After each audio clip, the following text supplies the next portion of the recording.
1 Coríntios 8, nós vamos ler a partir do versículo 7, dando continuação ao estudo nessa carta paulina. Todo mundo ok aí? 7 é depois do 6, tá?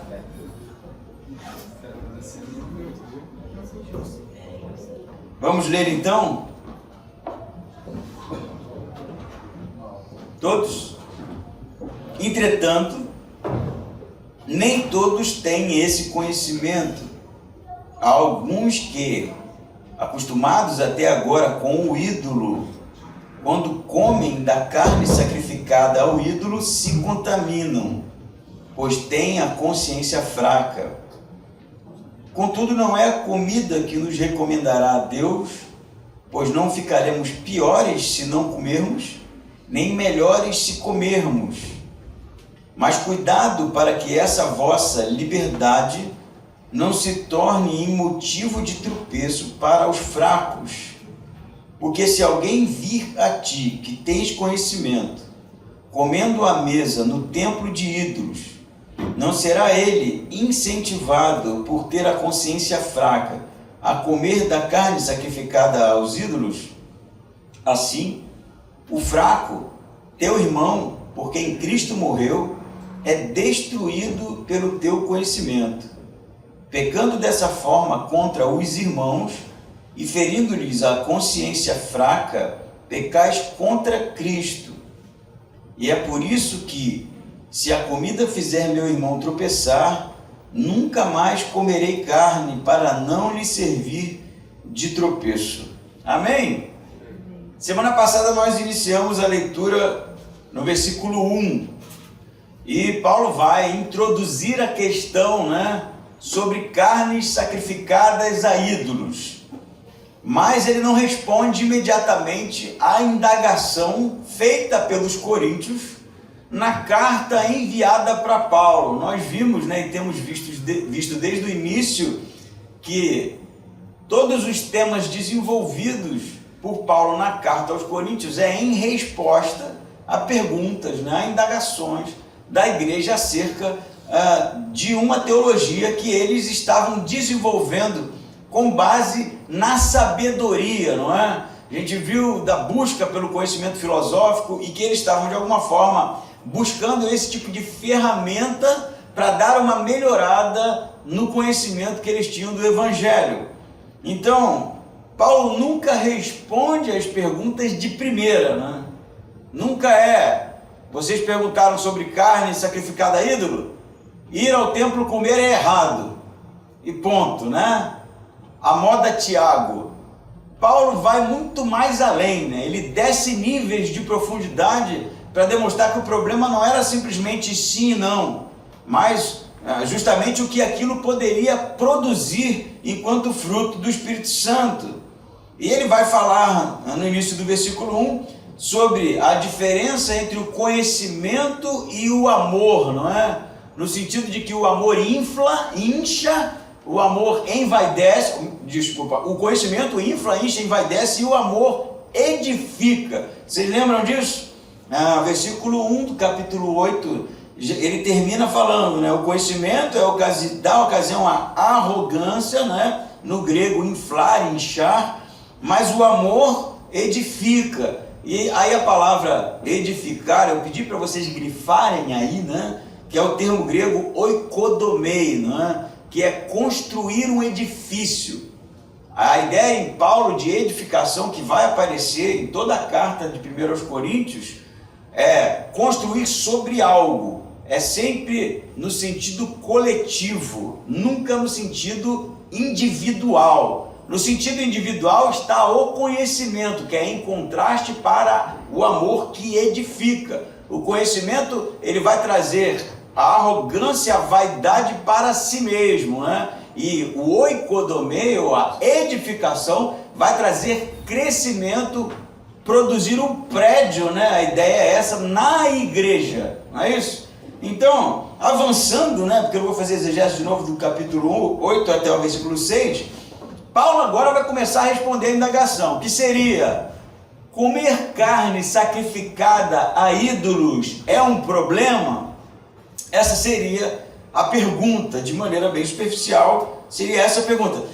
E do que se trata isso? Nós falamos semana passada que, não só na cidade dos Coríntios, mas em todo o mundo grego, né, haviam os cultos, a adoração aos deuses greco-romanos.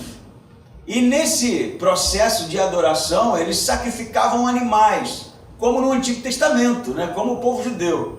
E esse sacrifício de animais, a carne que era sacrificada ali, parte era queimada, parte era consumida pelos adoradores no templo e parte era do sacerdote. Só que normalmente era mais carne que o sacerdote poderia comer. E aí o que ele fazia? Ele vendia essa carne para os açougues e as feiras, né? Então dificilmente você poderia comer uma carne que não fosse sacrificada ao ídolo, porque o armazenamento dessa carne era complicado e ela tinha origem na maioria das vezes nos cultos, porque era um grande churrascão, né? A gente pensa que era um animalzinho sacrificado, não, eram centenas de animais sacrificados e aquela carne era consumida. Só quem tinha animal, né, quem tinha uma condição melhor, uma condição social melhor e produzia, né, poderia comer do seu próprio animal sem ser sacrificado, mas normalmente se consumia essa carne nas feiras, né, nos açougues, que não eram açougues como a gente conhece, mas eram os locais onde isso seria vendido. E aí vem, depois de Paulo introduzir a questão sobre o conhecimento versus o amor que edifica, ele começa no versículo 7 dizendo, nem todos têm este conhecimento. Que conhecimento? Que ele abriu falando no versículo 1 do capítulo 8. Eu vou ler aqui só para a gente relembrar, para dar aqui o panorama, né? Ele diz no versículo 1 assim, quanto à carne sacrificada aos ídolos, sabemos que todos temos conhecimento. Aí ele diz, o conhecimento dá ocasião à arrogância, mas o amor edifica. Que conhecimento é? Ele vai desenvolver o texto de que os ídolos não são nada. Todos temos esse conhecimento. Que os ídolos não existem. Aqueles deuses não são deuses, não são divindades. Eles não existem no mundo real enquanto divindades. Nós temos esse conhecimento. Nós quem? A igreja, os cristãos. Eles tinham um conhecimento, porque Paulo ensinou para eles, de que as divindades adoradas pelos gregos não eram divindades, eram ídolos produzidos por mãos humanas. Embora no capítulo 10, eu trouxe isso semana passada, Paulo vai dizer que comer carne sacrificada a ídolos é ter comunhão com demônios, porque para Paulo, que está por trás do ídolo não são divindades, mas sim demônio, e todo paganismo e toda adoração idólatra tem origem demoníaca. Ele vai dizer assim no capítulo 10, a princípio, no início do seu argumento, ele está realmente afirmando que Apolo não é um deus, Zeus não é um deus, Afrodite não é uma deusa, aquilo são simplesmente estátuas, imagens, que não têm, em primeira instância, nenhum tipo de realidade, embora ele depois vai falar da sua realidade espiritual. Por isso que Paulo vai dizer assim, todos temos esse conhecimento, né? Mas aí agora no versículo 7 ele vai dizer, nem todos têm este conhecimento, e que parece uma coisa antagônica, ou Paulo, ou todos têm, ou alguns, né?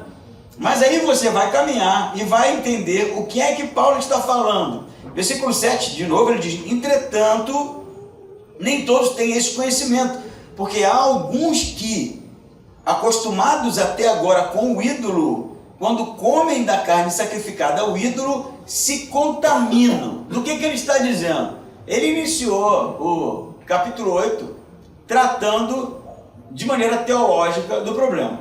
Agora ele começa a expor o problema qual é. E aí você vai ler no versículo 10, adiantando um pouquinho aqui, o seguinte, por quê? Se alguém vir você, que tem conhecimento, né? Que sabe que os ídolos não representam nada, que sabe que os ídolos não são deuses, não são divindades. Se alguém vir você comendo à mesa no templo de ídolos, né? Não será ele incentivado, por ter a consciência fraca, a comer também da carne sacrificada a ídolos? Então qual é o problema? O problema é que aqueles que se diziam sábios, na igreja dos Coríntios, sábios de que sentido? Paulo começou falando no capítulo 8, versículo 1, conhecimentos que os ídolos não representam absolutamente nada. Então eles extraem essa máxima para dizer aquilo não é nada, aquilo é só uma imagem. E comer a carne que foi sacrificada para eles não tem problema nenhum. Aquilo não vai exercer poder sobre a minha vida.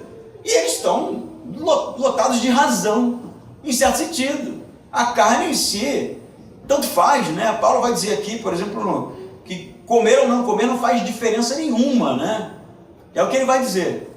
Porém, eles estavam indo para o templo, para o local de culto, para o local de sacrifício, para participar dos eventos. Por isso que ele diz, se alguém ver vocês no templo, comendo carne sacrificada aí, e ele tiver a consciência fraca, e a gente vai falar do que é consciência em Paulo aqui, ele não será incentivado a participar também.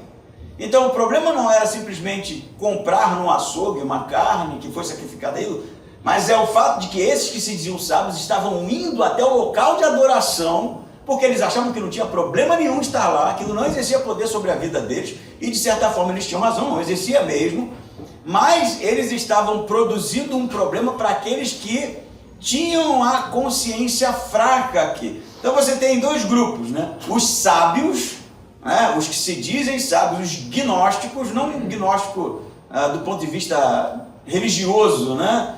Mas a gnose como conhecimento, né? Os que tinham conhecimento, os gnósticos, e os fracos de consciência. O que são os fracos de consciência? E aí é que está. Muitas vezes eu já ouvi um tipo de exegese mais tradicional desse texto, que peca justamente em entender qual o problema que Paulo está tratando. Paulo não está tratando de gente que se escandaliza com o outro comer. Não é isso aqui. Não é um grupo mais tradicional, reservado, que olha o outro comendo uma carne sacrificada e diz, você está errado, isso é idolatria. Não é isso que está acontecendo. Paulo está combatendo o fato de que esses que adquiriram o conhecimento e sabem que aquilo não exerce influência nenhuma, a incentivarem outros a participarem também. Essa é a questão aqui.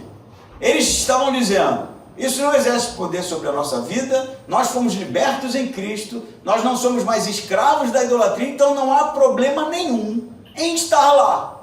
E aí o que Paulo vai dizer? O problema é que nem todos têm esse tipo de conhecimento. Mas que conhecimento? Se Paulo já falou que todos sabem que o ídolo não significa nada. A ideia aqui é que o conhecimento que ele está falando que nem todos têm, tem a ver com a experiência. Aí que a coisa começa realmente a tomar um caminho bem refinado no que o texto quer dizer. O que é a experiência no sentido de conhecimento? Essas pessoas que tinham mentes fracas, Paulo está dizendo, e aqui a ideia não é negativa, ter mente fraca, né? A ideia no grego é frágil, não fraca no sentido de que uns eram fortes e outros eram fracos. É de que uns alcançaram realmente o conhecimento de que aquilo não exercia influência sobre a vida dele, mas outros eram mais frágeis nessa questão. Por isso que nem todos têm esse conhecimento que vocês têm. Por quê? Porque muitos que foram idólatras, a maioria, ou 100% da igreja provavelmente, muitos que andaram nesse meio, embora tenham um entendimento intelectual de que isso não exerce influência, eles não têm o discernimento emocional de que isso não exerce mais influência sobre a vida deles. O que Paulo está falando? A teologia todo mundo conhecia. A informação, a teoria, todos conheciam. Os deuses não significam absolutamente nada na vida de vocês mais. Mas aqueles fracos de mente haviam tido experiências emocionais, viveram a sua vida inteira no paganismo, viveram a sua vida inteira na idolatria, de maneira que isso gerou marcas neles, cicatrizes neles. E aí o que Paulo está dizendo? Que à medida em que os sábios avançam, né, no seu conhecimento, achando que não há problema nenhum, eles estão gerando um problema nos fracos, que levados por esses, estimulados por esses sábios, a participarem também, estão tropeçando. E aí você vai ver que a gravidade é muito pior. Mas antes de avançar para isso, eu queria salientar o que ele fala aqui no versículo 8. Né? O 7 ele diz assim, alguns que A ideia do acostumados até agora não é que eles estão acostumados com os ídolos e lidam muito bem com isso, não. A ideia no grego é que eles são muito íntimos da idolatria, porque viveram lá por muito tempo. Então, quando esses comem a carne, ele vai dizer, eles comem carne sacrificada a ídolos, sim. Embora eles saibam que aquilo não significa nada, o ato de participar, o ato de ingerir aquele alimento os fere, entende? Não no campo intelectual do conhecimento, mas no campo das emoções. Aquilo traz experiências à tona, traz uma escravidão idólatra à tona, e isso está derrubando os caras. Mas antes de Paulo avançar no argumento, ele diz no versículo 8 assim, contudo, já que você é sábio e chegou à conclusão que a carne sacrificada a ídolos não exerce influência sobre a sua vida, não são divindades os ídolos, para que comer então? Porque ele vai dizer assim, contudo, não é comida que nos recomendará a Deus. Então, assim, se você come ou se você não come, não faz diferença do ponto de vista de Deus. Deixar de comer não vai fazer de você mais santo.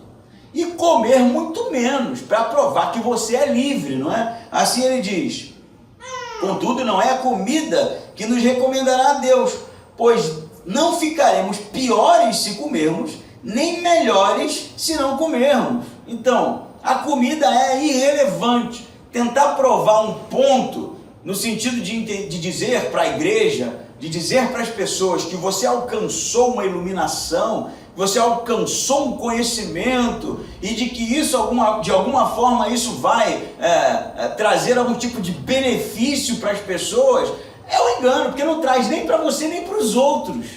E você também, que não come, que vê um problema nisso, que tem dificuldade com isso, achar que ser reservado a esse tipo de coisa, achar que se tolir de algumas experiências que você acha que são negativas, vai recomendar você a Deus, no sentido de que Deus vai olhar para você com olhos melhores, também é um engano. Porque nem comer, nem não comer faz diferença nenhuma nessa história.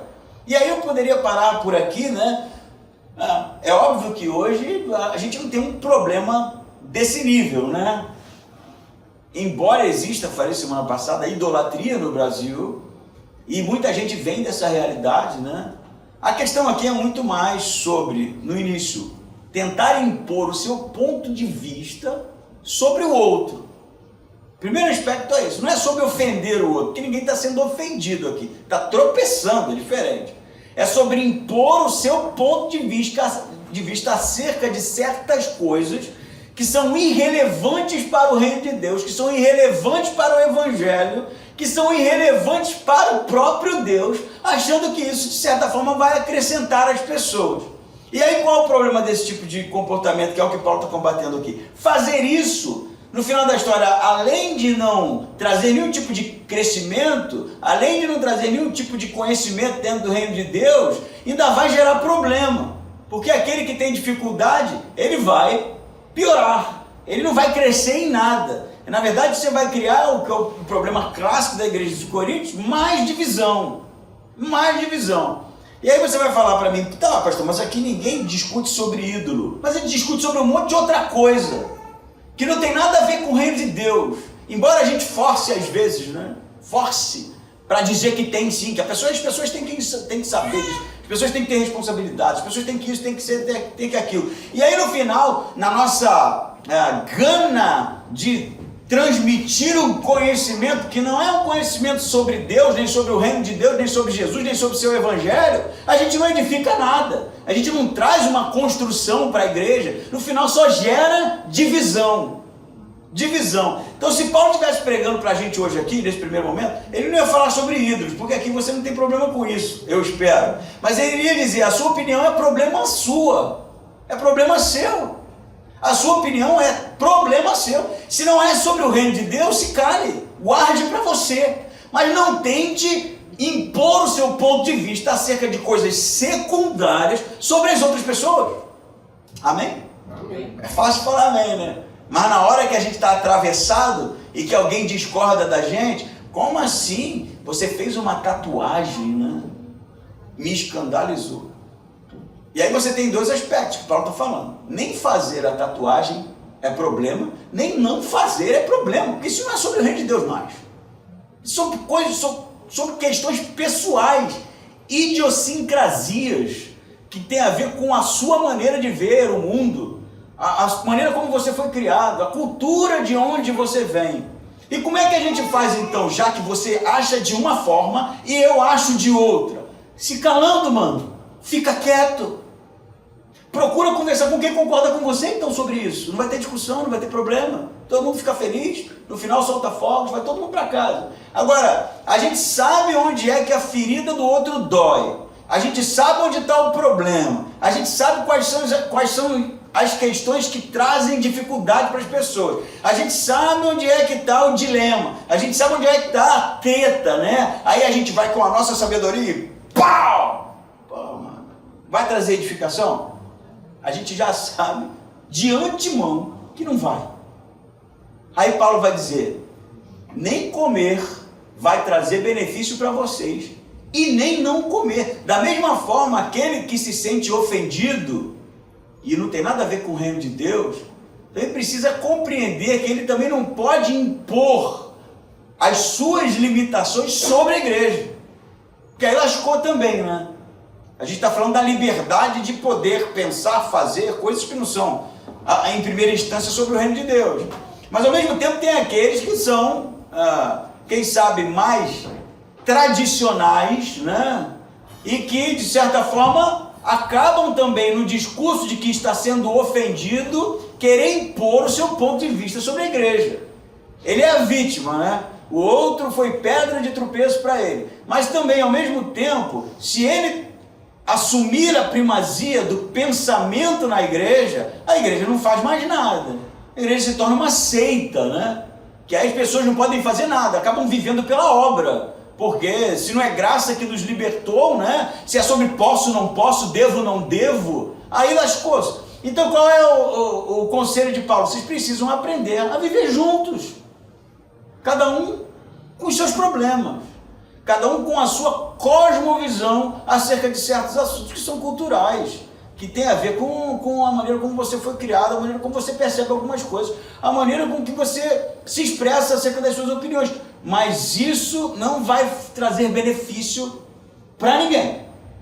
Traz divisão. Se você entendeu, eu acredito que sim.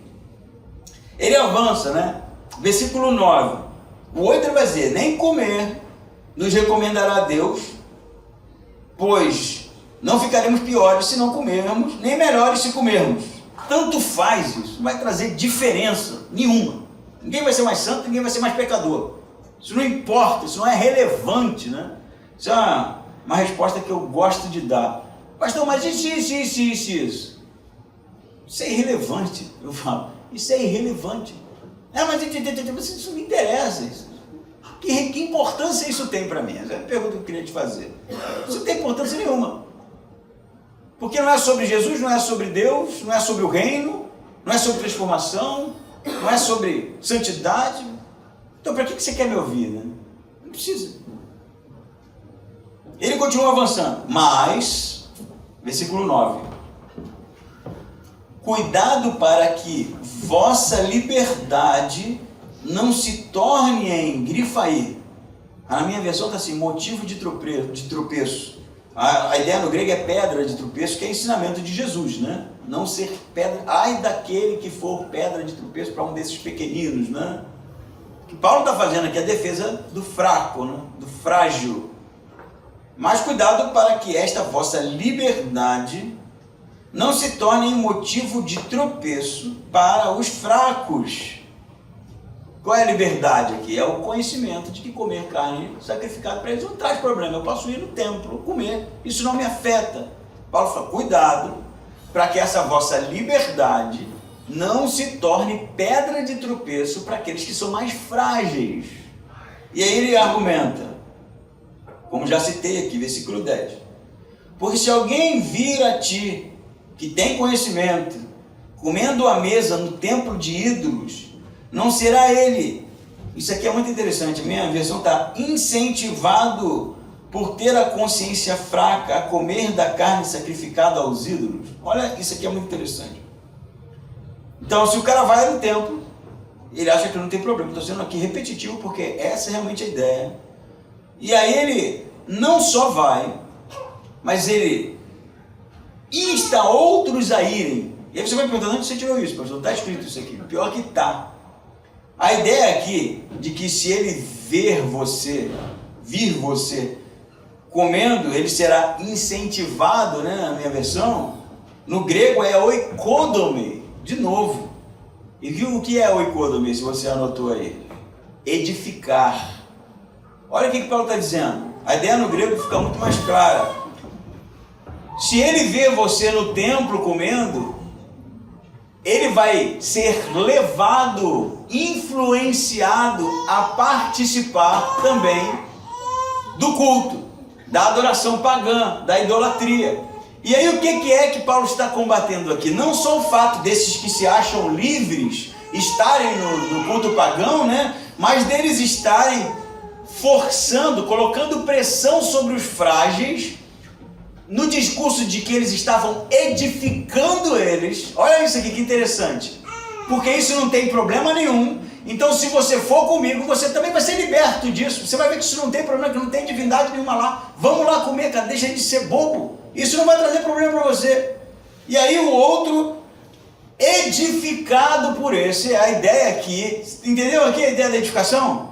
Não é só incentivado ou influenciado, no sentido de que ele viu e ele repete. Ele está sendo conduzido a isso. Há um esforço no discurso da liberdade para que eles participem também. Isso não tem problema, cara. Vamos lá, não vai dar nada. Tu vai ver que é besteira. Aquilo lá não é nada. E aí o que Paulo vai dizer? Ele diz, será ele oikodomei, edificado, né? Aqui está incentivado, mas a palavra é edificado, por ter a consciência fraca, por ser frágil, a comer realmente carne sacrificada a ídolos. O que ele vai comer lá? Ele não vai comer uma carne que não exerce poder nenhum sobre a vida dele, porque ele vê a idolatria como algo que não existe. Ele vai, por causa dessa sua insistência, comer de algo que ele já foi escravo antes. Comer de algo que já o escravizou antes, que trouxe para ele experiências negativas, experiências ruins. E a coisa fica pior, hein?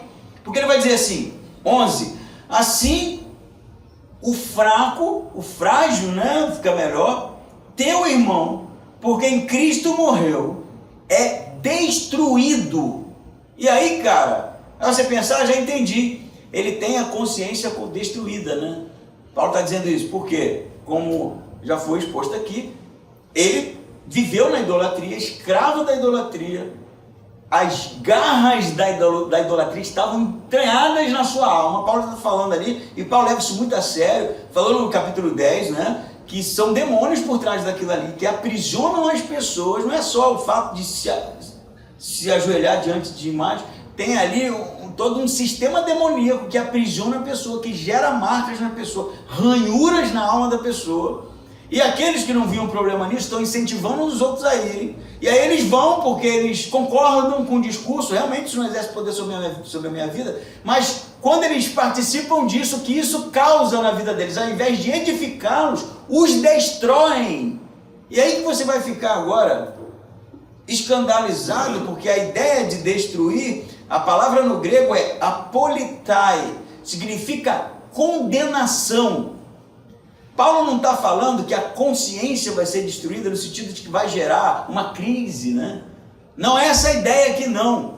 Paulo está dizendo que eles irão ser condenados por Deus por causa disso. Não sei se você alcançou isso. O fato deles retornarem ao lugar de idolatria, de participarem disso, o que isso causa na vida deles é a destruição, a condenação eterna. É o que Paulo está falando. Aí você vai falar assim, mas peraí, vão perder a salvação, pastor? É isso que você está falando? É porque essa é a pergunta que nasce, né? Será que Paulo está falando isso? Que eles eram salvos e aí eles foram participar disso incentivados por outros, né? Vamos lá que não vai dar nada. Quando ele chega lá, ele tem de novo aquelas experiências de escravidão, de novo aquela experiência de idolatria, de novo aquela comunhão com demônios, e aí eles são condenados por Deus? É isso que Paulo está falando. Porque o que estava acontecendo na igreja, a destruição é que eles retornavam para a idolatria. É isso que os sábios estavam causando na igreja. E esses que retornavam para a idolatria eram aqueles por quem Jesus morreu. Olha o que o texto diz. Assim, versículo 11, o fraco teu irmão por quem Cristo morreu é destruído, condenado por causa do teu conhecimento. E aí você diz, mas não é possível, porque uma vez salvo, salvo para sempre. Perfeito, perfeito. Mas a salvação está no fato de que você está aliançado em Cristo. Você está debaixo da cruz. Você está sujeito ao Senhor, que é o Cristo. Mas quando você apostata, abandona o Cristo e se submete a outros senhores, não é mais sobre a aliança, não é mais sobre a graça, porque você apostatou.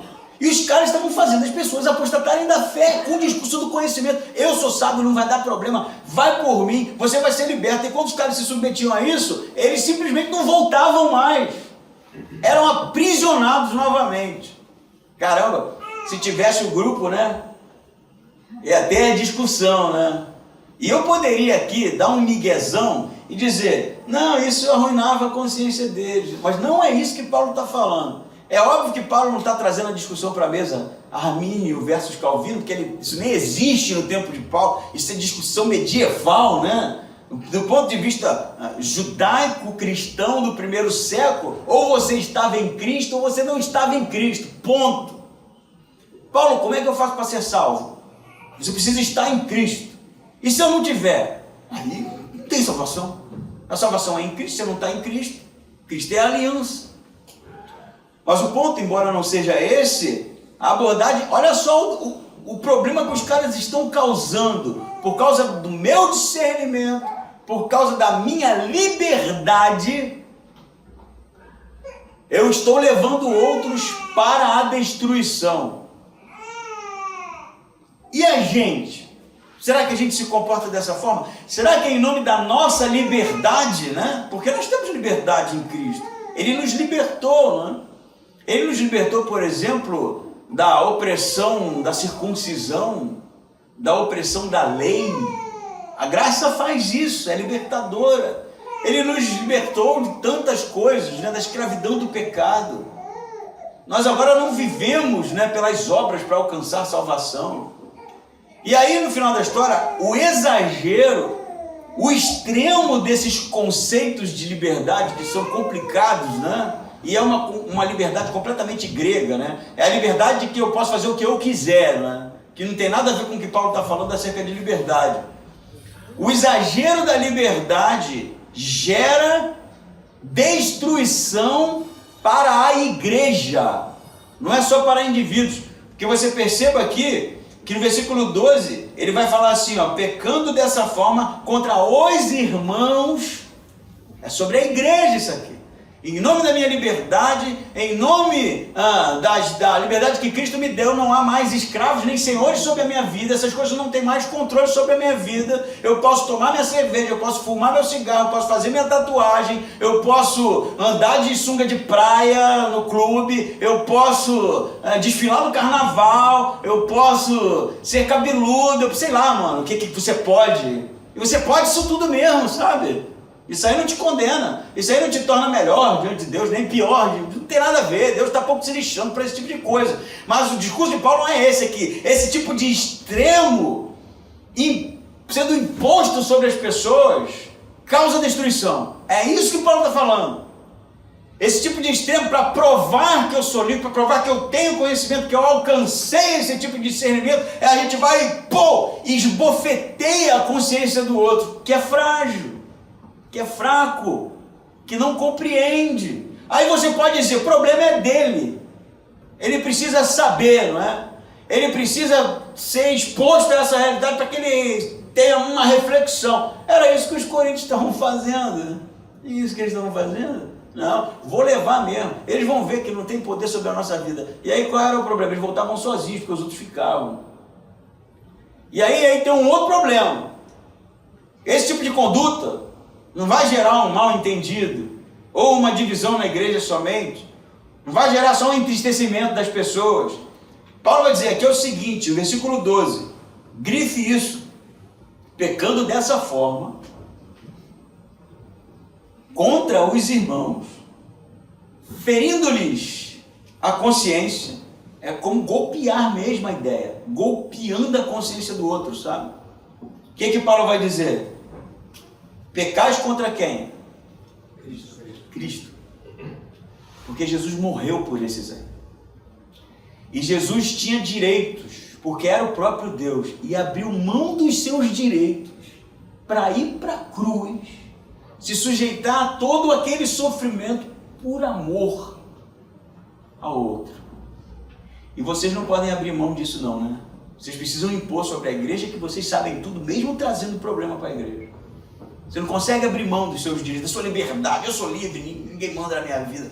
Não consegue por um segundo fazer isso, por amor ao outro, que não alcançou o conhecimento que você alcançou ainda. Aí a gente vai lá e manda um punch, né? Esbofeteia a consciência do outro, e se amanhã ou depois ele, por conta da sua fragilidade, se afastar do evangelho, é porque nunca foi salvo.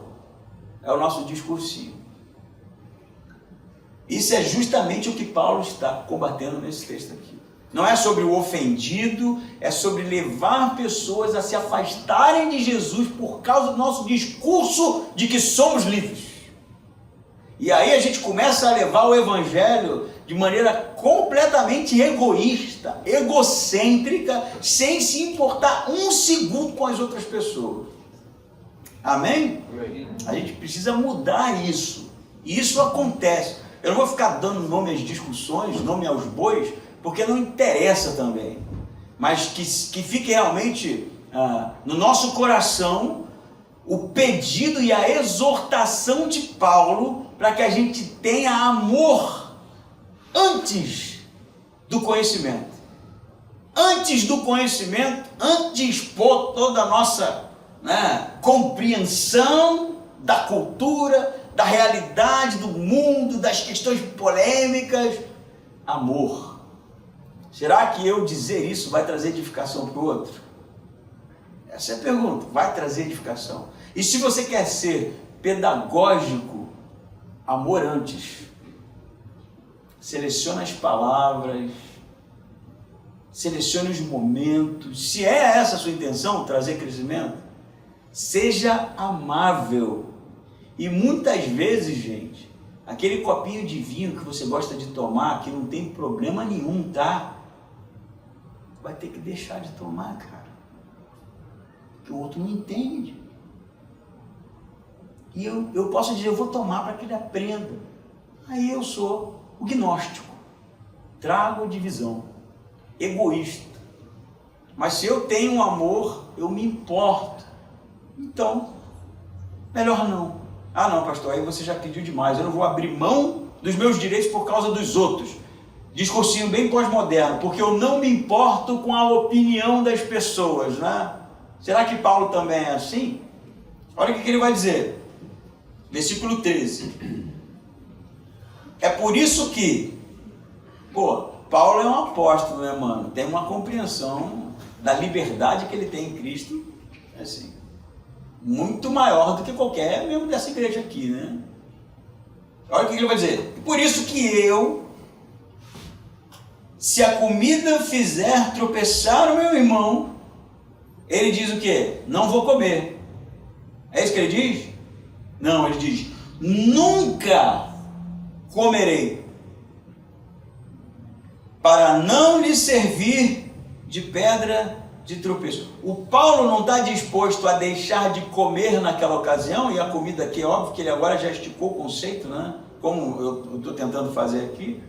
Ele não só vai deixar de comer naquele momento aquela picanha, né, que foi sacrificada lá a Zeus, né, a tacherosa, no ponto. Ele fala, não, agora não. Ele fala, eu nunca vou comer. Nunca. Por amor ao meu irmão. Eu abro mão disso. E a pergunta é essa. A gente está disposto a abrir mão do nosso direito e da nossa liberdade por amor à fragilidade, por amor ao outro e por conta da sua fragilidade? A gente está disposto.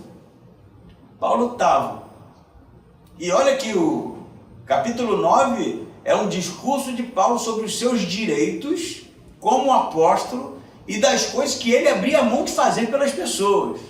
Por causa de quê? Por causa do Evangelho.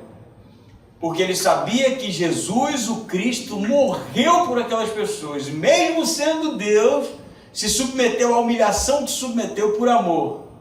Por isso nós que somos cristãos, seguidores de Jesus, nunca seremos, segundo Paulo, pedra de tropeço para as outras pessoas.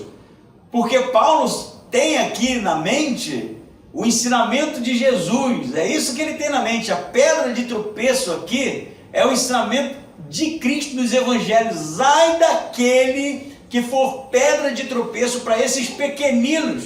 E Jesus é muito mais radical do que Paulo, porque Paulo fala que jamais comerei, nunca comerei. Jesus fala assim, é melhor amarrar uma pedra aos pés e se lançar ao mar, do que ser pedra de tropeço para as pessoas.